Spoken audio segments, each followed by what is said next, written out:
क्या पृथ्वी शेषनाग के फन पर टिकी है? सिर्फ पृथ्वी नहीं, ब्रह्मांड के 14 लोक उन्हीं पर टिके हैं। लेकिन इसे समझने के लिए हमें इन 14 लोकों की यात्रा करनी होगी। हमारे इस सफर की शुरुआत होती है क्षीर सागर से, जिसमें भगवान विष्णु शेषनाग पर योग निद्रा में विराजमान है। भगवान विष्णु की नाभि से एक कमल निकलता है और उस कमल पर ब्रह्मा जी विराजते हैं। ब्रह्मांड के 14 लोक इसी कमल की डंठल में स्थित माने जाते हैं। सबसे ऊपर है ब्रह्मलोक, जहाँ माँ सरस्वती के साथ ब्रह्मा जी निवास करते हैं। उसके नीचे है तपोलोक, जहाँ वैराज देवता रहते हैं। इसके बाद आता है जनलोक, जहाँ संतादी ऋषियों का वास है। ऊपर से चौथा लोक है महर लोक, जहाँ भृगु आदि ऋषि निवास करते हैं। इसके बाद आता है स्वर्ग लोक। स्वर्ग और पृथ्वी के बीच के अंतरिक्ष को भुवरलोक कहा जाता है। ये हुए ऊपर के 7 लोक। अब आते हैं पृथ्वी के नीचे के लोक, जिन्हें 7 पाताल कहा जाता है। सबसे पहले है अतल, जहाँ मय दानव के पुत्र का शासन है। इसके बाद है वितल, जहाँ भगवान शिव के भूतगण रहते हैं। इसके नीचे है सुतल। भगवान वामन ने 3 लोकों को केवल 3 पगों में नापकर बलि को यहीं का राज्य दिया था। इसके बाद आता है तलातल। दानवों के विश्वकर्मा माय दानव यही रहता है। आपने सुना होगा कि नाग पाताल में रहते हैं। अगला लोक है महातल, जहाँ करोड़ों की संख्या में नाग जाति का वास है। सबसे नीचे के 2 लोक हैं रसातल और पाताल, जहाँ दैत्य और नाग गुफाओं में रहते हैं। इनके भी नीचे लाखों प्रकार के नर्क माने गए हैं। ये सभी लोग शेषनाग के फनों पर टिके हैं और शेषनाग स्वयं भगवान विष्णु के कूर्म अवतार पर स्थित है। कूर्म अवतार क्षीर सागर के ऊपर तैर रहे हैं और ये संपूर्ण रचना स्थित है ब्रह्मांड के भीतर।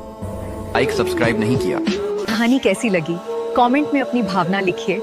आपका एक फॉलो और सब्सक्राइब हमें और कहानियां बनाने की प्रेरणा देता है।